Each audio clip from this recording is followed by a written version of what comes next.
Assalamualaikum warahmatullahi wabarakatuh. Salam budaya. Jumpa lagi para sedulurku semuanya di seluruh Nusantara di dalam channel Saumas 81, channel yang menceritakan tentang sejarah-sejarah para leluhur-leluhur kita, orang tua kita yang soleh dan soleha, dan juga amalan beliau serta spiritual yang saya jalani secara pribadi. Apa kabar para sedulurku? Izinkan di kesempatan malam hari ini, saat ini dan sekarang, kami ingin menceritakan tentang sejarah dan amalan istighfar Ki Gede Pleret.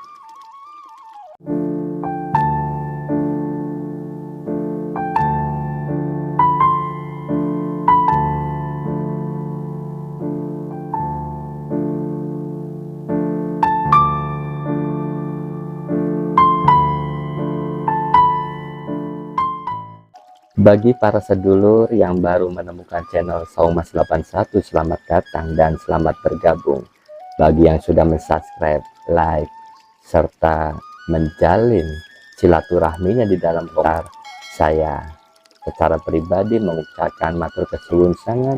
Mugi-mugi rezeki para sedulur yang jauh didekatkan, yang di atas diturunkan, yang di bawah dinaikkan, dideraskan bagaikan air jam-jam yang terus mengalir tiada henti. Amin, amin ya robbal alamin.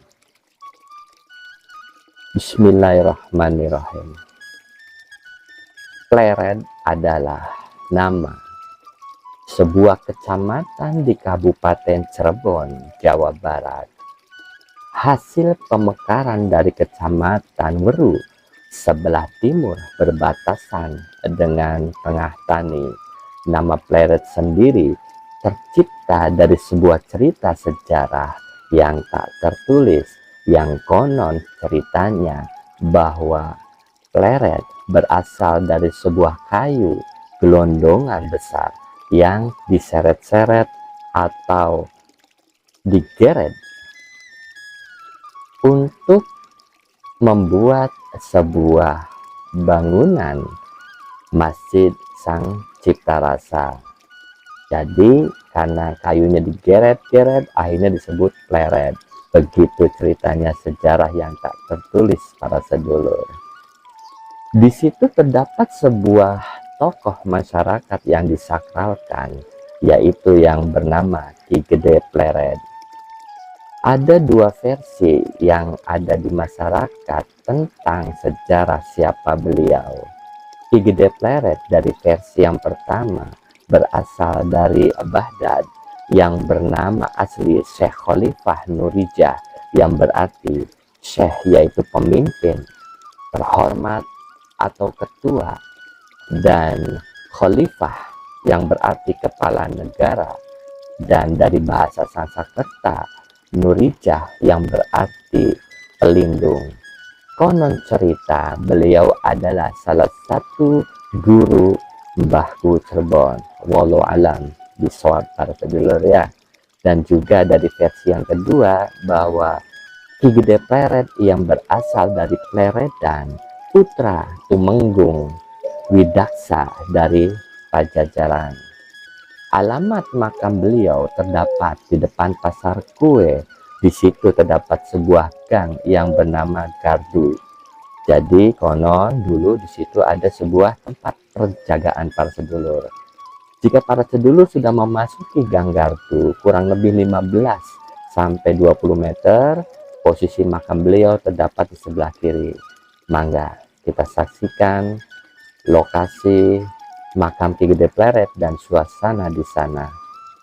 Bismillahirrahmanirrahim.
Alhamdulillah sudah kita saksikan tadi bersama-sama ya, makam dari Ki Gede Pleret. Di situ terdapat sebuah batu para sedulur, dan bagi para sedulur yang ingin berzikir di makam beliau, berzikirlah di atas batu itu. Ingat, ada adab yang tidak tertulis bahwa jika para sedulur masuk ke makam para sesepuh dimanapun, jika ada pintu kecil, masuklah dengan berbungkuk, dan ketika keluar, ingat, pantat dulu yang keluar, jangan membelakangi dari makam-makam yang ada di situ ya para sedulur. Ini adalah suatu adab yang tidak tertulis. Dilanjut para sedulur, sekarang kita membicarakan tentang amalan istighfar beliau. Ini saya dapat dari masyarakat yang rumahnya dekat dengan makam beliau. Jadi beliau di situ ada dua amalannya, yaitu bersolawat dan beristighfar. Silakan para sedulur mau mengambil yang mana, yang solawat mangga, yang istighfar mangga. Tidak ditentukan berapa banyaknya hitungan dalam berzikir, semampunya sedulur, seikhlasnya sedulur, sengantuknya sedulur berzikir, itu yang beliau lakukan. Dan ini saya dapat dari masyarakat yang rumahnya dekat dengan makam beliau. Mangga silakan para sedulur lakukan itu ya, berzikirlah di atas batu itu kalau para sedulur lokasinya dekat dengan makam Ki Gede Pleret. Apa sih manfaat dari amalan-amalan istighfar itu?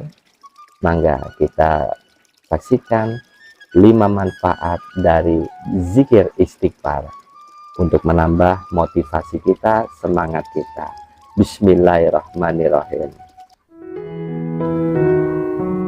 5 manfaat istighfar. Yang pertama, memperlancar rezeki. Dengan istighfar tidak hanya menenangkan hati, namun dapat memenuhi kebutuhan lain seperti rezeki berupa materi, kesehatan, keselamatan, dan lain-lain. Rasulullah SAW bersabda, siapa saja mengekalkan bacaan istighfar, niscaya Allah jadikan baginya sebuah jalan keluar di tengah kesempitan dan sebuah kelonggaran di tengah kesumpekan, dan Allah kucurkan rezeki kepadanya dari jalan yang ia tidak perhitungkan. Kedua, menghapus dosa. Memohon dan berharap ridho Allah Subhanahu wa Ta'ala. Untuk menghapus dosa dapat mengamalkan istighfar secara rutin. Rasulullah SAW bersabda, Allah Subhanahu wa Ta'ala berfirman, wahai anak Adam, sesungguhnya selama kamu berdoa dan berharap kepadaku, niscaya aku akan mengampuni dosa-dosamu, dan aku tidak peduli seberapa besar dosamu. Yang ketiga, ketenangan hati. Ketika istighfar akan merasakan kedekatan dan keyakinan kepada Gusti Allah Subhanahu wa Ta'ala. Hal ini dapat membawa ketenangan dan kedamaian dalam hati, mengurangi rasa khawatir dan kegelisahan dalam menghadapi berbagai kondisi dalam hidup. Keempat, memperbaiki diri. Mengamalkan istighfar dapat memperbaiki diri menjadi lebih baik, selalu sadar akan sikap dan perilaku yang salah terhadap sesama manusia dan Allah Subhanahu wa Ta'ala, membuat kita tidak ingin mengulangi dan memohon ampun, sehingga kita memiliki sikap rendah hati dan tidak sombong. Yang kelima, kebahagiaan dunia dan akhirat.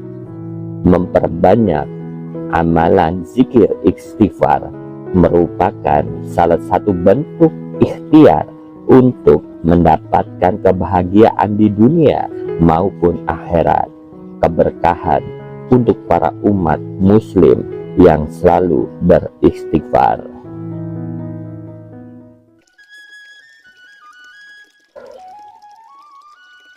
Alhamdulillah para sedulur, semuanya sudah saya paparkan, sudah saya berikan. Moga-moga bermanfaat untuk para sedulur-sedulur di seluruh Nusantara dimanapun berada, dan juga untuk saya pribadi. Kula mohon ampura jika ada salah muna lan muni kula dalam hal penyampaian. Kula pamit para sedulur. Assalamualaikum warahmatullahi wabarakatuh. Salam budaya.